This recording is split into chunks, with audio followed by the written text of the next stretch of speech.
घटना सन 1880 के अक्टूबर-नवंबर की है। बनारस की एक रामलीला मंडली रामलीला खेलने तुलसी गांव आई हुई थी। मंडली में 22-24 कलाकार थे जो गांव के ही एक आदमी के यहाँ रुके थे। वहां सभी कलाकार रिहर्सल करते और खाना बनाते और खाते थे। पंडित कृपाराम दुबे उस रामलीला मंडली के निर्देशक थे और हारमोनियम पर बैठ के मंच संचालन करते थे और फौजदार शर्मा साज सज्जा और रामलीला से जुड़ी अन्य व्यवस्था देखते थे। एक दिन पूरी मंडली बैठी थी और रिहर्सल चल रहा था। तभी पंडित कृपाराम दुबे ने फौजदार से कहा, इस बार वो शिव धनुष हल्की और नर्म लकड़ी की बनवाएं ताकि राम का पात्र निभा रहे 17 साल के युवक को परेशानी न हो। पिछली बार धनुष तोड़ने में समय लग गया था। इस बात पर फौजदार गुस्सा हो गए क्योंकि लीला की साज सज्जा और अन्य व्यवस्था वही देखते थे और पिछला धनुष भी उन्होंने ही बनवाया था। इस बात को लेकर पंडित जी और फौजदार में कहासुनी हो गई।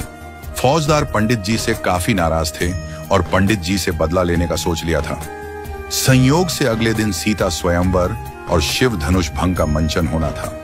फौजदार मंडली जिसके घर रुकी थी उसके घर गया और कहा, रामलीला में लोहे के एक छड़ की जरूरत आन पड़ी है तो दे दीजिए। घर के मालिक ने उसे एक बड़ा और मोटा लोहे का छड़ दे दिया। छड़ लेके फौजदार दूसरे गांव के लोहार के पास गए और उसे एक धनुष का आकार दिलवा लाए।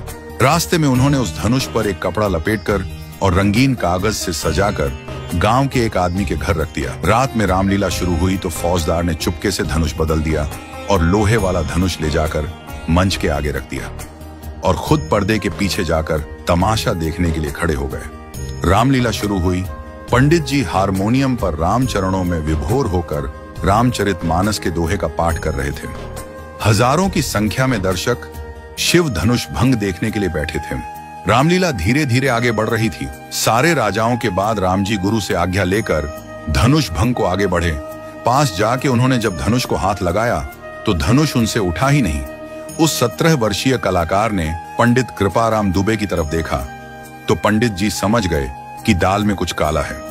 उन्होंने सोचा कि आज इज्जत चली जाएगी हजारों लोगों के सामने, और ये कलाकार की ही नहीं, स्वयं प्रभु श्री राम की इज्जत दांव पर लगने वाली है।